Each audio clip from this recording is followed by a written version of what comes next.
Throughout history, some individuals have committed acts so horrific that their names become synonymous with terror.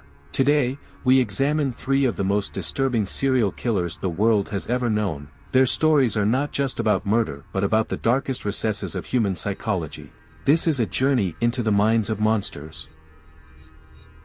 Born in 1870, Albert Fish lived a life that, at first glance, seemed unremarkable. But beneath his frail exterior lurked a predator with a twisted sense of morality and an insatiable appetite for cruelty. Fish's crimes targeted the most vulnerable, young children. He used his unassuming appearance and charm to lure his victims. One of his most infamous cases was the abduction of Grace Budd in 1928. Fish convinced her parents to let her accompany him to a supposed birthday party. She never returned.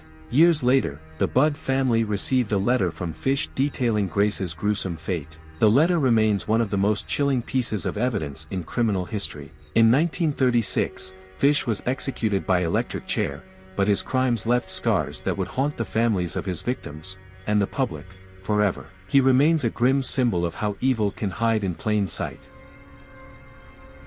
In the 1970s and 80s, Pedro Alonso Lopez stalked the streets of Colombia, Ecuador, and Peru. Known as the Monster of the Andes, Lopez targeted young girls in the most impoverished areas, exploiting their innocence and vulnerability. Lopez would gain his victims' trust with gifts or promises of food, leading them to remote areas where he committed unspeakable acts. His cruelty knew no bounds, and his body count skyrocketed into the hundreds. Authorities confirmed Lopez's involvement in over 100 murders after discovering mass graves containing his victims. Shockingly, Lopez admitted to killing over 300 girls, claiming his crimes were a twisted revenge on society for the abuse he suffered in childhood. In 1980, Lopez was arrested, but his sentencing raised eyebrows. After serving just 14 years in Ecuador, he was released in 1998 due to a loophole in the law. His current whereabouts remain unknown, leaving many to wonder if he continued his killing spree.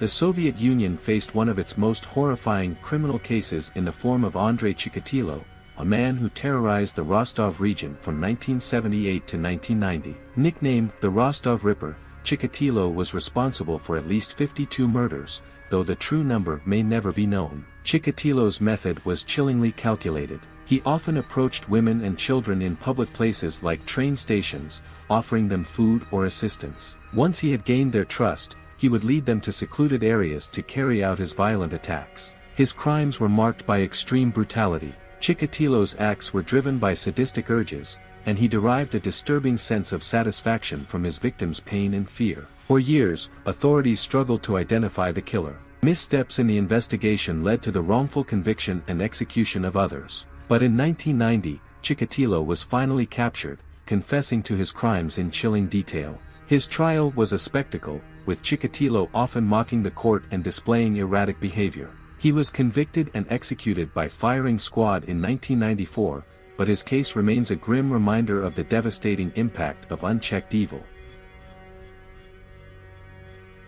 In 1999, the city of Lahore, Pakistan, became the backdrop for one of the most horrifying criminal cases in the country's history. Javed Iqbal confessed to murdering 100 boys, leaving an entire nation in shock and disbelief. Iqbal preyed on street children, boys as young as 6, who were desperate for help. He lured them to his home with promises of shelter or small sums of money. Once inside, the boys were drugged, strangled, and dismembered. Iqbal used acid to dispose of the remains, leaving behind barrels filled with chemical solutions and a chilling record of his crimes. He claimed his actions were a form of vengeance for the injustices he endured as a child. After his confession, Iqbal was arrested and sentenced to be executed in the same way he killed his victims, strangled, dismembered, and dissolved in acid. However, before justice could be served, Iqbal was found dead in his prison cell under suspicious circumstances. To this day, questions remain about whether he was murdered or took his own life.